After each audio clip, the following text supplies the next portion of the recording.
ஒவ்வொருவரும் உங்கள் தனித்தனியான வாழ்க்கை.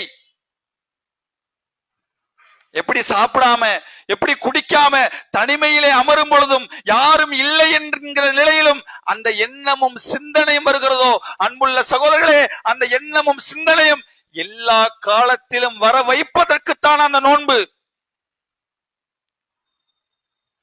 நம்முடைய பேச்சுக்கள், அன்புள்ள சகோதரே, ரமலான் மாசம் குறிப்பாக சொல்ல வேண்டும் என்று சொன்னால், இரவு நேரத்திலே கலந்து கொள்ளக்கூடிய சில சகோதரர்களை 1 மணி நேரம் தொழுதிருப்பார்கள்.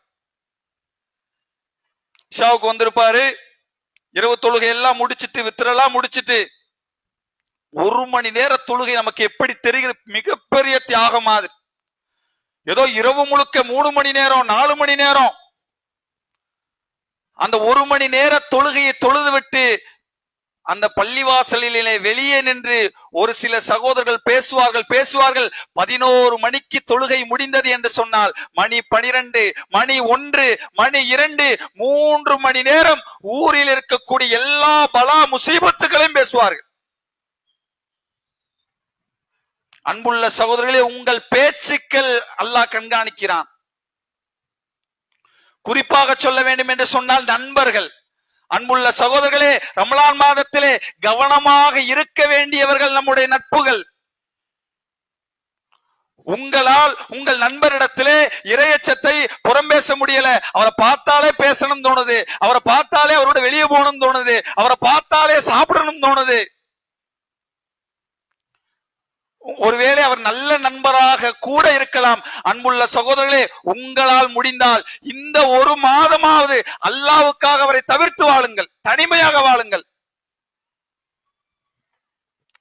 நாளை மறுமையிலே யாரும் நம்மோடு வரமாட்டார்கள். நீங்கள் செய்கிற ஒரு சின்ன சின்ன அமல்களும் நாளை மறுமையிலே உங்கள் அந்தஸ்தை மிகப்பெரிய அந்தஸ்தாக உயர்த்தும். சில நண்பர்கள் சேர்ந்து விட்டால், குறிப்பாக என்ன யாரை பற்றி நம்மளால் அங்க அப்படி நடக்குது, இங்க எப்படி நடக்குது, அந்த பள்ளியாசல் அப்படி, இந்த பள்ளியாசல் அப்படி, அந்த இயக்க இப்படி, இந்த இயக்க இப்படி, பேச்சுக்களில் பேஸ்புக்கில் எடுத்து பார்த்தா 4 பக்கத்துக்கு 5 பக்கத்துக்கு ஒருவரை பற்றி எழுவது, அவரை பற்றி எழுவது. குறைந்தபட்சம் 1 மாசம் சமூக ஊடகம் தொடர்பான எத்தனை லட்சம், எத்தனை கோடிக்கணக்கான மக்கள் உங்கள் பேச்சுக்களையும் எழுத்துக்களையும் பார்க்கிறார்கள். சக சகோதரனை, சக முஸ்லிமை ஒரு ரமலான் மாதத்திலே நோன்பு வைத்துக் கொண்டு உங்களால் எப்படி அதை எழுத முடிகிறது?